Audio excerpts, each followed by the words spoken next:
Hi, you guys. Welcome to episode 2 of Talk About It. This episode is going to be about sports and how to manage sports while you're also an IB student. We're going to be featuring interviews from current IB students at St. Andrews. Okay, so I think the most important thing for this topic is time management skills, because when you play a sport in IB or you do an extracurricular in general in IB, you need to have a good schedule so that when you have practice, it doesn't overwhelm you and you miss out on homework. So one really good time management piece of advice is to look at your week ahead.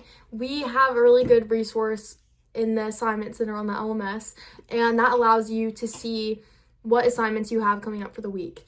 Your teachers normally put them in ahead of time for the purpose of you being able to go ahead and knock it out and get it done. I recommend if you know you have a game that night, or if you know that late practice, you're going to be getting home late, you're not going to want to do it. If you have a study hall that day, if you have a study hall the day before, or just go ahead and get it done. Working ahead is unfortunately something that you will need to do in IB. Yeah. And what I do, with the assignment center, I'll go on there on Sunday, and usually over the weekend or the week before, your teachers will put mostly everything that you need for throughout the week. And I'll just look ahead and be like, okay, I need to do this on Monday. I need to do this for homework, or this can wait, So just spacing out your week ahead of time so you're not so overwhelmed in the moment.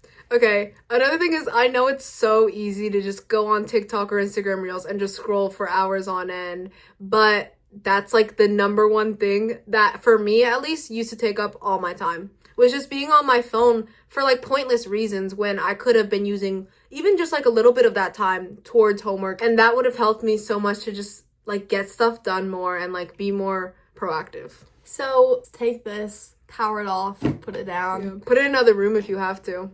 Yeah, and obviously it's fine if you're listening to music or you're taking an occasional break, but I found that whenever I'm I'm just gonna check my phone and text my friends back for 5 minutes, I end up on my phone for 30 minutes. Yeah, me and then too. Before I know it, it's 11 o'clock and I'm tired, I don't want to go to bed. Okay, so that was some of our time management tips, and we hope that you find them helpful and you use them. Okay, and if there's any important tips that you love that we didn't mention, you guys can just leave a comment down below to share it with everyone else. Doing full IB and also having extracurriculars and having a life outside of it is not something that cannot be done, and it's really not that bad in my opinion, but that's also why we are interviewing outside sources, so we're gonna cut to those. So can y'all introduce yourselves? Hi, I'm Ryan. I'm a junior at St. Andrews, and I play school volleyball, club volleyball, and then school tennis. Hi, I'm Eli Burwitz. I'm a junior here at St. Andrews. I play tennis, golf, and cross country.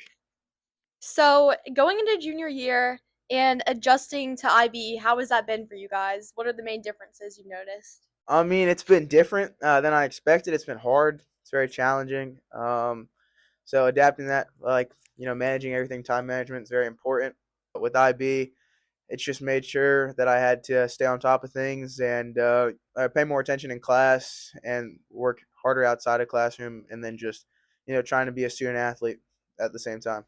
I'd say it's been a slight difference because it's really similar to AP, which is what I'm used to from my old school, but there's a little more work, so you really need to utilize your in class study hall time, your free periods, and then obviously just time management. So nights that y'all have practices and games, have you found it harder to get work done, or have you been able to manage your time pretty well? Yeah, it's been difficult, especially when you get home late to get all the work done. But I mean, you have to do it. You have to be a student athlete, like I said. So it's just balancing time, finding when to do it. The right part of the day, maybe in study hall, advisory, but just paying attention in class. Like I said, it's important to pay attention so you know what you're doing at home, and then also being an athlete, paying attention with your coaches and stuff like that. One tip I'd give is spreading things out. You got to look at your calendar ahead of time. You can't just be thinking, all right, I'll do it the night before. So if you see that you have a project, an assignment due in a couple days, maybe think, all right, I'm going to do it on Wednesday night if it's due Friday.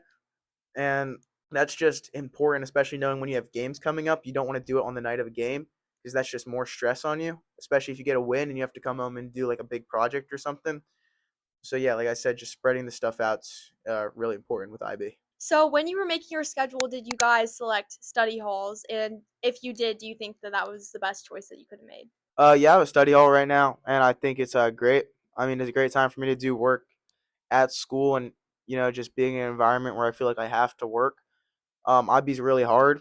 It's not as easy as some people will say it is.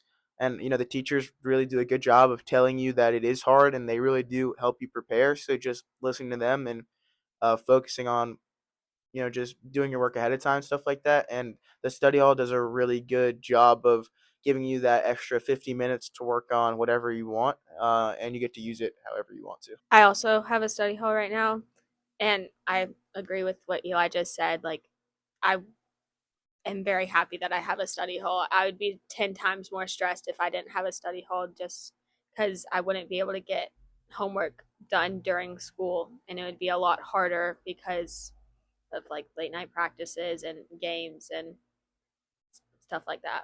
So you would recommend taking a study hall to upcoming student athletes? 100%. Yeah. And lastly, what do you guys think motivates you to excel in both like your sport and your school, even though like it can get hard to do great in both those categories? In school, I just want I want to go to a good college, so that's kind of what motivates me to do well in school, and my parents also motivate me to do well in school. And then in sports, that's kind of my escape from school and the stress, and that just motivates me because if I'm not as good in my sport, then I don't have that escape anymore. Yeah, I think it's a lot of like self motivation that you have to like put on yourself, because a lot of times you want to give up, but you have to keep going. And especially with IB, you're not always going to get the grades you want to get, and it's just about perseverance and working through that stuff. And with sports, I mean, I've always loved tennis is my main sport. I've always loved tennis since a young age, so it's just kind of like the mission at this point. The vision is always to play in college, so that's a motivation in the back of my mind every day.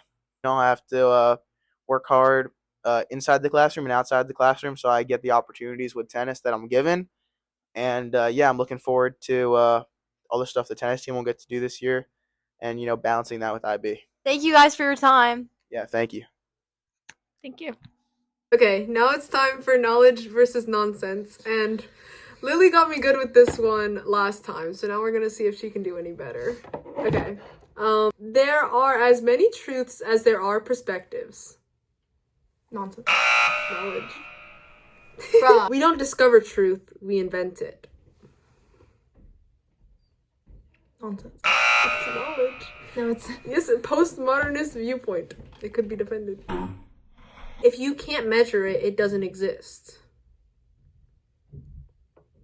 nonsense. Yeah, okay, I was worried about that one. Reality is what doesn't go away when you stop believing in it. Knowledge. Knowledge. Everything is subjective, even objectivity. Nonsense. Knowledge. Bro, how does that? Please tell me what that sheet says that makes sense. Postmodernist paradox. It's a real TOK claim. If it benefits the majority, it's automatically moral. Nonsense. Yeah. Okay, there's hope. I think you asked me more. Okay.